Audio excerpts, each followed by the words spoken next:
Hello everyone, you are watching serial से आपा, जहाँ पे मिलती है शो से जुड़ी अमेजिंग अपडेट। बात करते हैं टीवी सीरियल तेरी मेरी डोरियों के आने वाले एपिसोड की। तो आज रात के एपिसोड की कहानी में दिखाया जाएगा साहिबा पुलिस स्टेशन में होगी और वो जमकर फटकार लगा रही होगी इंस्पेक्टर को। वो पूछती नजर आएगी कि आखिर आपने किस जुर्म में, किस इल्ज़ाम में मेरे हस्बैंड को यहाँ पर गिरफ्तार किया है। पुलिस वाला यहाँ पर साहिबा से कहेगा कि उनके ऊपर एक लड़की को किडनैप करने का आरोप लगा है और जिसकी बहन गायब हुई है वो एक बहुत बड़ा बिजनेसमैन है।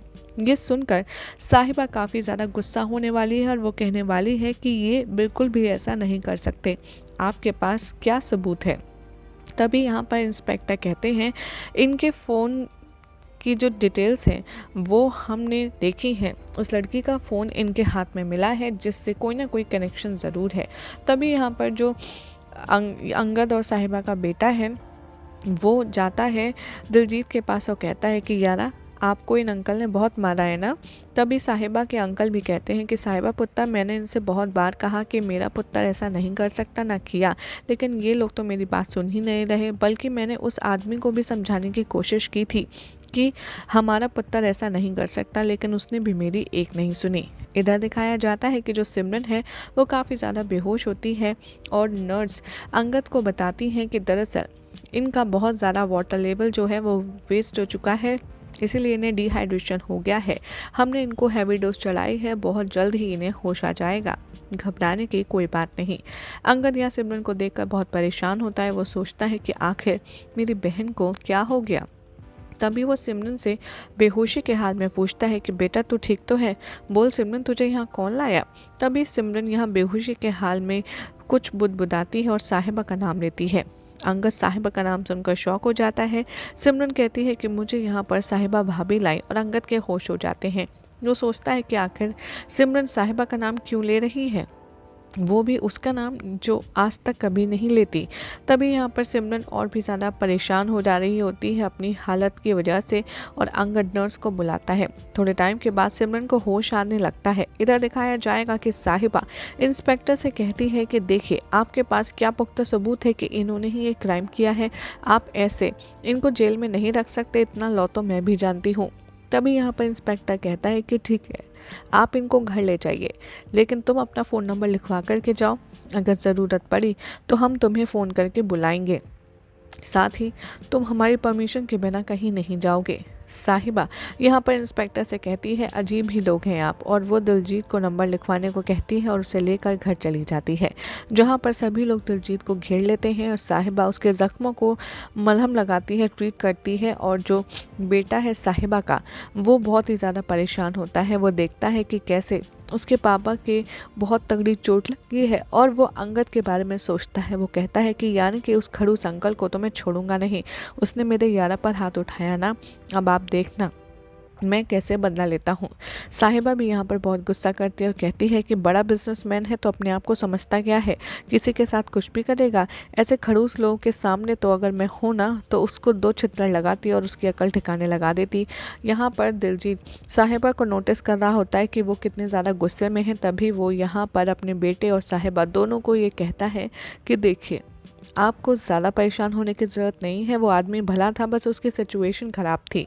और वैसे भी कोई भी फैमिली मैन होता है ना, अगर उसके परिवार पर मुश्किल आती है तो वो ऐसे ही बिहेव करता है। उसकी जगह अगर मेरी बहन या मेरे यारा की भी कोई बात होती तो मैं ऐसा ही बिहेव करता जैसा उसने किया, इसलिए आप लोग उसकी बात का बुरा मत मानिए। साहिबा एक बार फिर से नाराज़ होती है और कहती है कि ये क्या बात होती है, अगर उसकी बहन से उसको प्यार है या टेंशन है तो क्या किसी के साथ कुछ भी करेगा, और इसी बात पर बहस होती है।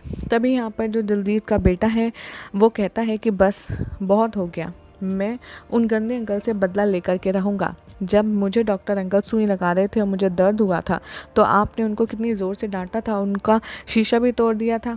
अब मैं भी यहाँ पर आपको परेशान करने के लिए उनको सबक सिखाऊंगा और उनकी जमकर क्लास लगाऊंगा। तभी साहिबा कहती है उसकी कोई ज़रूरत नहीं है, और यहाँ पर दिलजीत भी उसको समझाता है लेकिन वो किसी की नहीं सुनता और अंदर भाग जाता है। साहिबा यहाँ दिलजीत को खाना खिला रही होती है और वो दोनों बात करते हैं। साहिबा का गुस्सा देखकर दिलजीत एक बार फिर से वही कहता है कि साहिबा जी आप गुस्सा थूक दीजिए, वो इंसान गलत नहीं था, बस उसकी बहन के बारे में उसको बहुत ज़्यादा फिक्र थी। तभी साहिबा कहती है कि ये सब फालतू बकवास है, ऐसा नहीं होता है कि आप अपने परिवार के लिए किसी दूसरे के परिवार के साथ बदतमीज़ी करें। तभी वो कहती है साहिबा कि वैसे उसकी बहन कितनी बड़ी थी, क्या 13-14 साल की थी? तभी वो कहता है कि हाँ, फ़ोटो में देख के तो बच्ची ही लग रही थी। तभी साहिबा कहती है कि दरअसल मोटर ख़राब हो गई थी तो मैं बाहर हैंडपम्प पे पानी भरने गई थी, तब वहाँ पर एक बच्ची थी, वो बेहोश मिली थी मुझे। उसका स्कूल का एक कार्ड था और जब मैंने उसको देखा उसको बहुत तेज़ बुखार था, तो ये सोच के मैंने उसे हॉस्पिटल में एडमिट करवा दिया और उसके आई कार्ड पर जो नंबर था मैं उस पर बस कॉल करने ही वाली थी कि इतने में अकीर आ गया और उसने मुझे आपके बारे में बताया और मैं वहीं सब कुछ छोड़ छाड़ के पुलिस स्टेशन की ओर भाग चली, इसीलिए मैं उसे फ़ोन नहीं कर पाई। पता नहीं होना हो, मुझे ऐसा लगता है कि वही उसकी बहन है। तभी यहाँ पर दिलजीत कहता है कि हाँ, हो सकता है, क्योंकि वो भी अपनी बहन को बार बार ढूंढा था और वो बच्ची भी तुम बता रही हो जैसे कि बार बार बेहोशी में भैया भैया कर रही थी। तभी साहिबा कहती है बस भगवान वो लड़की ठीक हो, उसके साथ कुछ ख़राब ना हुआ हो। वो कहती है अकीर दिलजीत से कि आप खाना खाइए, मैं ज़रा पूछ कर आती हूँ उसकी तबीयत। इतने में होश आ जाता है यहाँ पर सिमरन को और अंगद उससे पूछता है कि तू ठीक तो है, उन लोगों ने तेरे साथ कोई बदतमीज़ी तो नहीं करी और तू यहाँ तक पहुँची कैसे? तभी सिमरन यहाँ पर अंगद से झूठ बोल देती है, ये सोच कर कि अगर मैंने भैया को साहिबा भाभी के बारे में बताया तो ये हर्ट होंगे और इन्होंने मुझसे खुद मना किया है कि मुझे साहिबा भाभी का नाम नहीं लेना, इसीलिए मैं उनका नाम नहीं ले सकती।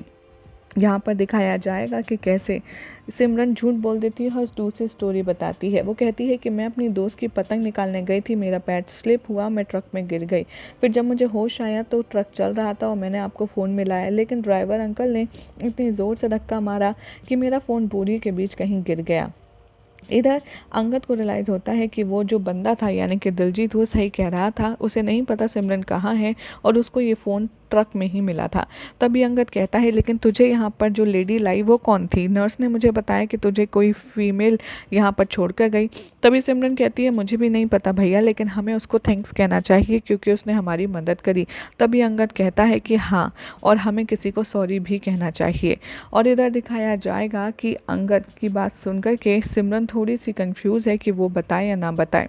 इधर नाइट सूट पहने अकीर अपने पापा और मम्मी का वेट कर रहा होगा। वो कहेगा कि मैं ये सोच रहा हूँ आखिर कैसे उन खड़ूस अंकल को मैं सबक सिखाऊं और अपने पापा के इंसल्ट का बदला लूं। तभी यहाँ पर साहिबा कहती है तुमने फिर से वही बात शुरू कर दी, ऐसे बदला और गुस्सा लड़ाई झगड़े की बात नहीं करते हैं। तभी यहाँ पर कहता है दिलजीत साहिबा जी 1 मिनट मैं बात करता हूँ। यहाँ पर अकीर से कहता है कि यारा चल तेरी साइकिल की बात करते हैं, तुझे साइकिल चाहिए। अकीर एक्साइटेड हो जाता है। यहाँ पर उसे अपनी बात मनवाने के बाद दिलजीत सुलाने जाता है और तभी फ्लैशबैक में दिखाया जाता है कि कैसे अकीर की साइकिल के लिए यहाँ दिलजीत एक साइकिल कंपटीशन में पार्टिसिपेट करने वाला है जिसमें उसे एक स्पोर्ट्स साइकिल मिलेगी अगर वो ये रेस जीतता है। अकीर उस स्लिप को, इस फॉर्म को यहाँ अंगद अकीर के तकिए के पास रख देता है, ये सोच कर कि मैं तुझे अभी नहीं बताऊंगा, जब मैं जीत जाऊंगा साइकिल लाऊंगा तब तुझे तेरे लिए सरप्राइज़ लाऊंगा। और यहीं हो जाएगा आज रात के एपिसोड का एंड, जिसके बाद कल क्या होगा आपको बताएंगे नेक्स्ट रिपोर्ट में। फिलहाल तो ऐसी मज़ेदार अपडेट्स के लिए चैनल को सब्सक्राइब कीजिए, वीडियो को लाइक शेयर करना ना भूलें।